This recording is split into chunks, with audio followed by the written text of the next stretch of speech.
नमस्कार दोस्तों, स्वागत है आपका इकोनॉमिक्स क्लासेस में। एक बार फिर मैं उपस्थित हूं आप सबों के बीच इकोनॉमिक्स क्लासेस में। आज बात करते हैं मिसाइलों के बारे में। पिछले वीडियो में हम लोगों ने देखा था क्रूज मिसाइल तथा बैलिस्टिक मिसाइल के बारे में। क्रूज मिसाइल तथा बैलिस्टिक मिसाइल में क्या अंतर है, डीआरडीओ ने कितने क्रूज मिसाइल और बैलिस्टिक मिसाइल बनाए हैं, क्या निर्भय मिसाइल क्रूज मिसाइल है कि बैलिस्टिक मिसाइल है, इसके बारे में हम पूरे अच्छे से जानेंगे। आज निर्भय मिसाइल के बारे में जानेंगे, पूरे विस्तार से जानेंगे। डीआरडीओ ने विगत 35 दिनों में 10 मिसाइलों का परीक्षण किया है, यानी कि प्रत्येक 4 दिन बाद हर एक मिसाइल का परीक्षण किया जा रहा है। मंदी की दौर में फिर भी मंदी की दौर से गुजर रहा है भारत फिर भी, लेकिन डीआरडीओ ने कई मिसाइल परीक्षण किए हैं। इसी क्रम में डीआरडीओ ने विगत 2020 में ही इसी महीने में 10वें महीने में ही परीक्षण किया निर्भय मिसाइल का, जो परीक्षण असफल रहा। किस इसका कारण था, तकनीकी खराबी आई थी जिस वजह से परीक्षण को रोक दिया गया। आइए जानते हैं हम लोग निर्भय मिसाइल के बारे में। सबसे पहले क्या है कि आप क्रूज मिसाइल और बैलिस्टिक मिसाइल में क्या अंतर है, इसका वीडियो मैं पहले ही बना दिया हूं, कृपया उसे देख लीजिएगा। अच्छा लगेगा तो शेयर कीजिएगा, सब्सक्राइब कीजिएगा, दूसरों को भी बताइएगा ताकि सबको अपने देश के बारे में पता चल सके, अपने देश के सैन्य ताकतों के बारे में पता चल सके। हमारे पास कितनी मिसाइलें हैं, कितनी बैलिस्टिक मिसाइल हैं, कितनी क्रूज मिसाइल हैं, ये सब पता चल सके। तो आइए जानते हैं निर्भय मिसाइल के बारे में। निर्भय मिसाइल जो है ये क्रूज मिसाइल है। क्रूज मिसाइल क्या होता है आपको मैं पहले ही बता दिया हूं वीडियो में। इसका आकार छोटा होता है, वजन कम होता है, कम बम लेकर जाता है। तो निर्भय क्रूज मिसाइल, इसके बारे में हम पूरा जानते हैं। परिचय देखिए इसका। एक क्रूज मिसाइल है कि लंबी दूरी की सबसोनिक क्रूज मिसाइल है, यानी कि इसकी जो लंबाई है, बम की लंबाई नहीं, इसकी जो मारक क्षमता है बहुत ज्यादा है, दूर तक है। इसको बनाया है डीआरडीओ ने, यानी कि जो हमारी कंपनी जो हमारे देश के सेना के लिए हथियार बनाती है वो कंपनी डीआरडीओ यानी कि defence research and development organisation के द्वारा इस मिसाइल का निर्माण किया गया। इसकी दूरी देखिए, यह क्या है, लंबी दूरी तक मार करने में इसकी सक्षम है, सभी मौसम में कारगर है, यानी कि सर्दी, बरसात, बर्फीला, तूफान, कुछ भी हो, कैसा भी मौसम हो, यह क्या करती है, सभी मौसम में कारगर है। ऐसा नहीं है कभी कभी कोई मिसाइल होती है जो बरसात में नहीं चलती, कोई ठंडी मौसम में नहीं चलती, लेकिन निर्भय मिसाइल है, क्रूज मिसाइल है जो सभी मौसम में कारगर है, यानी कि चारों मौसम में कारगर है, चाहे सर्दी हो, बरसात हो, बसंत ऋतु हो, गर्मी हो, किसी भी मौसम में क्रूज मिसाइल काम करेगी, यानी कि निर्भय क्रूज मिसाइल काम करेगी। इसकी दूरी, लंबी दूरी तय करती है, 1000 से 1500 किलोमीटर की दूरी पर दूरी तय करती है। वजन इसका है 1500 kg, यानी कि 1500 किलो इसका वजन है, यानी कि निर्भय क्रूज मिसाइल क्या है, इसका जो वजन है यह 1500 किलो है। यह एक सबसोनिक क्रूज मिसाइल है। क्रूज मिसाइल क्या है, इसका वीडियो पहले ही बना है। इसकी जो लंबाई है 20 फीट, यानी कि 9.3 मीटर, 20 फीट में 9.3 मीटर होता है, याद रखेगा, एग्जाम में पूछता है। 2016 में मैं खुद एसएससी सीएचएसएल का एग्जाम देने गया था, तो उस समय 2016 में निर्भय मिसाइल का परीक्षण किया गया। मैं 2019 में एग्जाम देने गया था एसएससी सीएचएसएल का, उसी एग्जाम में पूछा गया था कि जो निर्भय क्रूज मिसाइल है 2016 का परीक्षण कहां किया गया था। तो परीक्षण कितना हुआ है, कहां किया गया था, इसके बारे में पूरा विस्तार से बताऊंगा। बने रहिए हमारे चैनल पे, नियमित रूप से पूरा वीडियो को अंत तक देखिएगा। देखिए लंबाई इसकी 20 फुट है, यानी कि 9.3 मीटर। व्यास यानी कि इसकी मोटाई है 1.7 फीट है, 1.7 फीट है, यानी कि 1 मीटर से कम। ये वारहेड क्या होता है, देखिए वारहेड मतलब होता है कि वह कौन सा हथियार ले जाने में सक्षम है, कौन से युद्ध के लिए वो सक्षम है। तो यहाँ पे वारहेड क्या है, पारंपरिक हथियार या परमाणु हथियार ले जाने में सक्षम है। पिछले वीडियो में यानी कि जब मैं क्रूज मिसाइल और बैलिस्टिक मिसाइल के बारे में बताया था तो उसमें पारस्परिक हथियार और परमाणु हथियार के बारे में बताया था कि पारंपरिक हथियार क्या होते हैं और परमाणु हथियार क्या होते हैं। उस वीडियो को आप देखिएगा, तब इस वीडियो को देखिएगा। इंजन देखिए, इंजन इसका है टर्बोफैन। अब टर्बोफैन इंजन क्या होता है, टर्बोफैन क्या है, इस निर्भय क्रूज मिसाइल में क्या है, इसकी पंखियां लगी हुई हैं। जैसे हमेशा एरोप्लेन में पंखियां लगी रहती है, वैसे ही इसमें निर्भय क्रूज मिसाइल में फैन लगी हैं, जिसको हम लोग टर्बोफैन कहते हैं। टर्बोफैन इंजन है। एक मिसाइल होता है अनटर्बोफैन और एक होता है टर्बोफैन। तो निर्भय क्रूज मिसाइल क्या है, टर्बोफैन है। इसको हम लोग पूरा अंत तक नियंत्रण कर सकते हैं क्योंकि इसमें पंखियां लगी हैं। तो क्या है, टर्बोफैन समझ में आ गया कि जहाज की तरह ये भी होती है, इसमें भी पंखियां लगी रहती है, जिसमें पंख की लंबाई है 2.8 मीटर। 2.8 मीटर इसकी क्या है, पंख की लंबाइयां है। याद रखेगा दूरी इसकी कितनी है या कितने दूर तक मारक क्षमता है इसकी, तो इसकी मारक क्षमता है 1000 किलोमीटर से लेकर 1500 किलोमीटर के रेंज में कोई भी चीज आएगा तो अपने यह रेंज को भेद सकती है, अपने टारगेट को भेद सकती है। अगर 1000 किलोमीटर के रेंज में निर्भय क्रूज मिसाइल को छोड़ा जाता है तो दूरी सक्षम है इसकी, वहां पे मार सकती है, अपने टारगेट को नष्ट कर सकती है। गति इसका कितना है, 0.8 मैक से लेकर 0.9 मैक। मैक क्या होता है, एक मैक बराबर होता है ध्वनि की गति के बराबर जो होता है उसे मैक कहते हैं। हवाई जहाज है वो क्या है, मैक की गति से उड़ते हैं, यानी कि वायुमंडल के 30,000 40,000 फीट की ऊंचाई पे जो उड़ते हैं मैक की गति से उड़ते हैं, यानी कि ध्वनि की गति के बराबर से उड़ते हैं। यानी कि मैं बोल रहा हूं तो इसके जैसे हम लोग बोलते हैं उसी के बोलने के क्रम में जितनी हम लोग क्या है, जितनी स्पीड लगता है उतनी ही स्पीड से क्या करती है वो मिसाइल गुजरती है। ध्वनि का जितना स्पीड होता है उसी के अनुसार ही चलती है। तो इसका क्या है, भारत में जितने भी क्रूज मिसाइल हैं सबका जो गति है 0.8 मैग के ऊपर ही है, मैक के ऊपर ही है। तो क्या है, निर्भय क्रूज मिसाइल का गति कितना है, 0.8 मैक से लेकर 0.9 मैक के तक इसका स्पीड है। एक मैक होता है ध्वनि की गति के बराबर, यानी कि निर्भय मिसाइल 1 घंटे में 800 से 900 किलोमीटर तक जा सकता है। यानी कि 1 घंटे में इसको 1 घंटे में यह अपने 800 से लेकर 900 किलोमीटर के अंतर्गत जो भी क्षेत्र आएगा वहां पे अगर इसको टारगेट दिया गया है तो टारगेट को नष्ट कर सकता है, उसको भेद सकता है। तो इतना तो समझ में आ गया कि इसकी दूरी कितनी है, कितना दूर तक मारक क्षमता है, इसकी मोटाई कितनी है, लंबाई कितना है, वजन कितना है, इसका व्यास कितना है, पंखियों की लंबाई कितना है, टर्बोफैन इंजन क्या होता है, इतना समझ में आ गया। अब जानते हैं यह कितने ऊंचाई तक उड़ सकता है। डीआरडीओ ने हमेशा परीक्षण किया है, डीआरडीओ ने कब कब क्या परीक्षण किया है इसके परीक्षण में जानेंगे। तो आइए जानते हैं इसकी ऊंचाई क्या है। 500 मीटर से लेकर के 4 किलोमीटर ऊंचाई तक उड़ सकता है तथा अपने टारगेट को भेद सकता है। और उसके रेंज में आने वाले यानी कि 1000 से लेकर 1500 किलोमीटर के रेंज में जो भी आएगा इसका टारगेट उसको नष्ट कर सकता है। 500 मीटर की ऊंचाई पे भी उड़ सकता है। क्रूज मिसाइल हमेशा पृथ्वी की सतह से समानांतर उड़ते हैं, समानांतर जाते। इसका है एक साथ 24 हथियार ले जाने में सक्षम है, यानी कि एक साथ निर्भय मिसाइल में अगर आप 24 हथियार भेज सकते हैं, चाहे वो पारंपरिक हथियार हो, चाहे हाइड्रोजन, चाहे वो परमाणु हथियार हो। परमाणु हथियार एक साथ 24 भेजे जा सकते हैं या फिर पारंपरिक हथियार एक साथ निर्भय मिसाइल में 24 भेजे जा सकते हैं। अब इसको सूचना कैसे देंगे, सूचना कैसे दिया जाता है, यानी कि सूचना देने का कार्य कौन करता है। अगर कम ऊंचाई पे है, यानी कि 500 मीटर की ऊंचाई पे, 1000 मीटर की ऊंचाई पे है, तो उसको सूचना देने के लिए जड़त्वीय नेविगेशन प्रणाली सिस्टम जो होता है, जो रडार के माध्यम से उसे सूचना प्रदान करता है कि हमें किस गति से जाना है और कहां पे टारगेट को भेजना है, इसको सूचना देता है। कम ऊंचाई पे है तो जड़त्वीय नेविगेशन प्रणाली, इसको याद रखिएगा, इंपॉर्टेंट टॉपिक है, हमेशा पूछता है। अधिक ऊंचाई पे अगर ये मिसाइल जाता है तो अधिक ऊंचाई पे जाने के लिए कौन सा उसको सूचना देगा। अगर मानकर चलो 4 किलोमीटर ऊंचाई पे उड़ रहा है तो इसको सूचना देने के लिए रेडियो अल्टीमीटर होता है, जिसे रेडियो सिग्नल के माध्यम से, इसे क्या कहते हैं, इसको रेडियो सिग्नल के माध्यम से सूचना देंगे किसको, निर्भय मिसाइल को, निर्भय क्रूज मिसाइल को, कि इतना दूर तक टारगेट है, इसको जल्दी खत्म करो, यहां पे नष्ट करो। अब क्या है इसमें जो बदलाव किया गया, तो इसको कौन, जैसे कि निर्भय क्रूज मिसाइल को किसने विकसित किया, विकसित करने वाली हमारी भारत में एक संस्था है जिसे हम लोग शॉर्ट में ADE कहते हैं, यानी कि एरोनॉटिकल डेवलपमेंट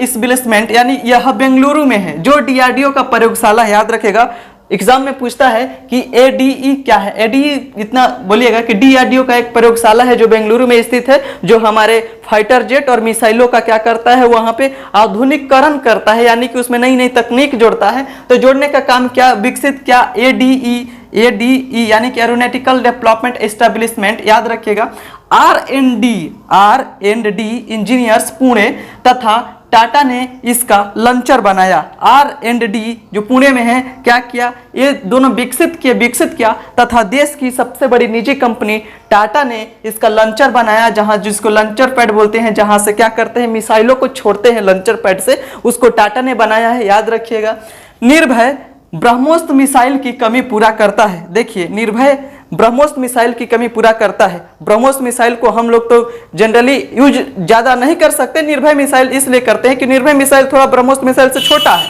ब्रह्मोस मिसाइल क्या है, इसकी दूरी कम है, 290 किलोमीटर थी इसकी। हाल में डीआरडीओ ने इसका परीक्षण किया 2020 में। परीक्षण के उपरांत परीक्षण सफल रहा। 290 किलोमीटर की रेंज थी, 400 किलोमीटर रेंज तक इसका सफल परीक्षण किया गया और ब्रह्मोस की दूरी 400 किलोमीटर कर दी गई यहाँ पे परीक्षण करके। लेकिन क्या है, 400 किलोमीटर रेंज तो क्या है, निर्भय का इससे ज्यादा है। निर्भय का 1000 और 1500 किलोमीटर की दूरी है। तो क्या करता है, ब्रह्मोस की कमी दूरी करती है। 400 किलोमीटर की दूर तक अभी ब्रह्मोस का परीक्षण किया गया है। ब्रह्मोस तो क्या है, इसका मैं आगे वीडियो बना दूंगा, नियमित रूप से हमारे चैनल को देखते रहिए। अब क्या है, निर्भय परीक्षण। निर्भय मिसाइल का परीक्षण सर्वप्रथम 2012 में किया गया था। उस समय डीआरडीओ के महानिदेशक थे विजय कुमार सारस्वत। उन्होंने कहा कि अभी रोक देते हैं, कुछ तकनीकी खराबी आ गई थी, कुछ खामियां थी जिस वजह से उस समय परीक्षण नहीं किया गया था। उन्हें परीक्षण, प्रथम परीक्षण, द्वितीय, तृतीय, चौथा, पांचवा परीक्षण कब हुआ, कब असफल रहा, निर्भय मिसाइल कब सफल हुआ, हम परीक्षण देखते हैं। इतना तो समझ में आ गया इसकी परिचय, लंबी दूरी कितनी है, टाटा ने इसका लॉन्चर पैड बनाया, R&D कंपनी पुणे, ये हो गया, ब्रह्मोस मिसाइल की कमी को पूरा करता है। अब हम लोग जानते हैं परीक्षण के बारे में देखते हैं, ये देखते हैं परीक्षण के बारे में। पहला परीक्षण किया गया उड़ीसा के बालासोर जिले में चांदीपुर गांव में। चांदीपुर नाम है एकीकृत परीक्षण रेंज है, जहां पे भारत की मिसाइलों का परीक्षण किया जाता है। भारत में जितने भी मिसाइलें बनी हैं 98% मिसाइल चांदीपुर में ही परीक्षण किया जाता है। इसका परीक्षण किया गया, पहला परीक्षण 12 मार्च 2013 को किया गया, उड़ीसा के बालासोर जिला में चांदीपुर एकीकृत परीक्षण रेंज में किया गया। लक्ष्य इसका दिया गया बंगाल की खाड़ी में 1000 दूरी पर इसका लक्ष्य को भेदना था। 1000 की दूरी पर, यानी कि बंगाल की खाड़ी में 1000 दूरी पे इसको लक्ष्य दिया गया कि 1000 दूरी तक यह कितना दूरी तक चल पाता है। तो 1000 दूरी तक इसका लक्ष्य दिया गया। 0.7 मैक की रफ्तार से 15 मिनट चला और अपने रास्ते से भटक गई। जब ये निर्भय मिसाइल थी 0.7 मैक की रफ्तार से 15 मिनट चली। एक मैक कितना बराबर होता है, मैक कितना बराबर होता है आपको पता है, मैं वीडियो में बता दिया हूं। और यह भटक गई, अपने रास्ते से भटक गई। भटकने के बाद वैज्ञानिकों ने क्या किया, डीआरडीओ के वैज्ञानिकों ने क्या किया कि उसको फिर से भटक गई और उसको क्या किया, नष्ट किया। फिर क्या था, अपने जब टारगेट से भटकी तो 30% ही यात्रा की थी, यानी कि इसको 1000 रेंज दूरी दिया गया था, 1000 दूरी दिया गया था, लेकिन इसने टारगेट की उसमें से 30% टारगेट इसने पूरा किया। डीआरडीओ के अधिकारियों ने कहा कि इसमें कुछ तकनीकी खराबी थी, खराबी जड़ते हुए नेविगेशन प्रणाली में खराबी बताई गई थी। निर्भय क्रूज मिसाइल में जड़त्वीय नेविगेशन प्रणाली में कब इस्तेमाल किया जाता है, जब मिसाइल कम ऊंचाई पे हो। जब कम ऊंचाई पे होती है तो क्या होता है कि इसमें जड़त्वीय नेविगेशन प्रणाली में के माध्यम से उसको सूचना भेजा जाता है। जब ऊंचाई पे होती है, जब अधिक ऊंचाई पे होती है तो रेडियो अल्टीमीटर के द्वारा इसे सूचना दी जाती है। तो क्या है, क्रूज मिसाइल हमेशा उसको क्या कहते हैं, जमीन की सतह से कम ऊंचाई पे उसको उड़ाने का प्रयास किया जाता है ताकि छुप के वार कर सके और किसी को नजर में न आए, रडार भी न पकड़ पाए। रडार कब पकड़ेगी, जब हमारी मिसाइल ज्यादा ऊंचाई पे आएगी, और जब भारत की मिसाइल ज्यादा ऊंचाई पे जाएगी तब दुश्मन का रडार पकड़ेगा। अगर कम ऊंचाई पे चल रही है तो रडार पकड़ नहीं पाएगा और सैटेलाइट इमेज के माध्यम से देखने में दिक्कत होगी, छोटा है तो कहीं भी इसे छुपा सकते हैं। तो इसमें क्या हो गया, बाद में सफल रहा। डीआरडीओ के अधिकारियों ने कहा कि बाद में इसे सफल कर लिया गया और सफल हुआ भी। इसकी रेंज 1000 हुई और बंगाल की खाड़ी में इसका सफल परीक्षण किया गया। याद रखिएगा कि उड़ीसा के बालासोर जिले में एक जगह है चांदीपुर, जहां पे एकीकृत परीक्षण रेंज जिसका नाम है, वहां पे परीक्षण किया जाता है, मिसाइलों का परीक्षण किया जाता है। वहीं पे पहला निर्भय क्रूज मिसाइल का सफल परीक्षण किया गया। अब दूसरा परीक्षण देखते हैं। दूसरा परीक्षण फरवरी और मई में तय किया गया था, या तो फरवरी में होगा नहीं तो मई में होगा। फरवरी, मार्च, अप्रैल, मई तक इसको फिक्स किया गया था कि फरवरी से लेकर मई के बीच में कभी भी कर सकते हैं। फरवरी तथा मई 2014 में इसको फिक्स किया गया, लेकिन किसी कारणवश रद्द कर दिया गया। अक्टूबर 2014 में शुरुआती सप्ताह में ही अक्टूबर 2014 में इसका सफल परीक्षण करना था, लेकिन उड़ीसा में हुदहुद चक्रवात आने के कारण इसको रद्द नहीं किया गया, थोड़ा डेट बढ़ा दिया गया और लास्ट अक्टूबर यानी कि 17 अक्टूबर 2014 को इसका परीक्षण किया गया। सफल परीक्षण हुआ। यह भी परीक्षण वही हुआ उड़ीसा राज्य के अंतर्गत बालासोर जिले में चांदीपुर रेंज है, एकीकृत रेंज, जहां परमाणु परीक्षण किया जाता है, वहीं किया गया। इसकी दूरी थी 1000 किलोमीटर से अधिक। जब इस मिसाइल ने निर्भय मिसाइल ने परीक्षण किया गया बंगाल की खाड़ी में। तो इसका रेंज था 1000 किलोमीटर से दूर रेंज कैप्चर किया, 1 घंटा 10 मिनट तक चली और इसका वीडियो बनाया गया। जो वायुसेना का फाइटर जेट होता है जगुआर ने इसका वीडियो बनाया, पीछा करके इसका वीडियो बनाया और पूरा वीडियो बनाया कि कहां तक ये मिसाइल जा रहा है, अपने लक्ष्य को भेद पा रहा है कि नहीं पा रहा है। देखिए हम लोग कैसे पता करेंगे, अब 1000 किलोमीटर तक तो हम देख नहीं सकते हैं, तो ठीक उसको क्या है कि मैक के रफ्तार से चल रहा है। मैक के रफ्तार से जहाज चलता है और मैक के रफ्तार से भी क्या चलता है, हमारे भारतीय की फाइटर जेट। अब मैक के हिसाब से चली तो उसका पीछा करते करते उन्होंने क्या किया कि वीडियो बना लिया और यह परीक्षण भी सफल रहा। इस परीक्षण में 1000 किलोमीटर से अधिक की दूरी कैप्चर की और अपने टारगेट को भेद कर अपना सफल परीक्षण किया निर्भय क्रूज मिसाइल ने। तीसरा परीक्षण किया गया 16 अक्टूबर 2015 में। इसका 16 अक्टूबर 2015 में ठीक वही हुआ, बालासोर उड़ीसा में ही हुआ, किया गया इसका परीक्षण था इसका 4800 मीटर से धीरे धीरे 20 मीटर की ऊंचाई पर सीधा एक पृथ्वी के समानांतर ले जाना था। क्रूज मिसाइल हमेशा पृथ्वी की सतह से समानांतर ही चलते हैं, तो इसका क्या था कि 20 मीटर तक धीरे धीरे लाना था, यानी कि 48,000 मीटर से 20 मीटर तक तो किसी घर होता है इसमें, तो क्या होगा, उनका काम यही था कि इसको जितना हम लोग नीचे लाएंगे, पृथ्वी की सतह के समीप लाएंगे, उतना हमारे लिए अच्छा है, क्योंकि रडार के पकड़ में नहीं आएगा और हम अपने टारगेट को भेद पाएंगे, दुश्मन देश पे हमला कर पाएंगे। तो क्या होगा, परीक्षण इसका 48,000 मीटर से 20 मीटर तक धीरे धीरे लाना था, लेकिन 1000 किलोमीटर के रेंज में केवल 128 किलोमीटर ही चली। ये भी क्या था कि 1000 किलोमीटर की रेंज में 128 किलोमीटर ही चली और 11 मिनट बाद, यानी कि 11 मिनट बाद 11 मिनट 1 सेकेंड हुआ तो दुर्घटनाग्रस्त हो गई, यानी कि नष्ट हो गई, जिस वजह से डीआरडीओ के वैज्ञानिकों ने इसे नष्ट कर दिया, दूसरी जगह पे ले जाकर इसे नष्ट कर दिया। और बाद में परीक्षण किया गया। चौथा परीक्षण 21 दिसंबर 2016 को बालासोर चांदीपुर में ही किया गया था, एकीकृत परीक्षण रेंज में वही किया गया। यह परीक्षण असफल रहा। असफल होने के कारण डीआरडीओ के अधिकारियों ने बताया, उनके वैज्ञानिकों ने बताया कि कारण था इसका बूस्टर इंजन तथा लिफ्ट खराब था। जहां से लॉन्चिंग पैड किया जा रहा था वहां पर अच्छे से लंच नहीं हो पाया लिफ्ट के माध्यम से। जैसे कि कोई भी मिसाइल परीक्षण किया जाता है तो लिफ्ट में रखा जाता है और ऊपर की तरफ ले जाता है, नीचे से लॉन्चिंग पैड की तरफ से जोड़ लगता है और क्या करता है, मिसाइल को आगे धकेलता है। तो इसमें क्या है, वही इसका बूस्टर सिस्टम और लिफ्ट खराब था। मिसाइल को भी नष्ट कर दिया गया क्योंकि रखा नहीं जा सकता, नष्ट कर दिया गया। और फिर पांचवा परीक्षण है, इंपॉर्टेंट है, पांचवा परीक्षण अगर निर्भय क्रूज मिसाइल का सफल हो जाता तो भारतीय सेना में इसको शामिल कर लिया जाता। वजह है कि डीआरडीओ ने अभी विगत 35 दिनों में 10 मिसाइलों का परीक्षण किया है, जिसमें कई मिसाइल असफल रहे, जैसे कि ब्रह्मोस मिसाइल का भी सफल परीक्षण किया। 290 किलोमीटर की रेंज बढ़ाकर 400 किलोमीटर की। शौर्य मिसाइल का भी सफल परीक्षण किया। शौर्य मिसाइल के बारे में मैं वीडियो बना दिया हूं, उसे आप देख लीजिएगा, बहुत अच्छा वीडियो है। अच्छा लगेगा तो लाइक कीजिएगा, शेयर कीजिएगा, सब्सक्राइब कीजिएगा।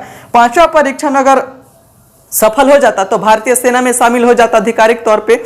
और उस समय डीआरडीओ परीक्षण करे जिस समय चीन और भारत के बीच बहुत ज्यादा तनाव है, और निर्भय मिसाइल अगर इसका परीक्षण सफल रहता तो इसको चाइना के बॉर्डर पे, वहां पे लद्दाख के पूर्वी लद्दाख में वहां पे निर्भय मिसाइल को वहां पे तैनात किया जाता और हमारे देश की रक्षा में इसको लगाया जाता। लेकिन इसका परीक्षण सोमवार को किया जाना था 12 अक्टूबर 2020 में 10:30 बजे इसका परीक्षण के लिए हर चीज तैयारी हो चुका था। बंगाल की खाड़ी में 1000 तक इसका टारगेट भी रख दिया गया था और परीक्षण के लिए तैयारी भी कर लिया गया था, हर चीज तैयारी हो चुका था। लेकिन 10:30 बजे के बाद 8 मिनट बाद इसे रोक दिया गया।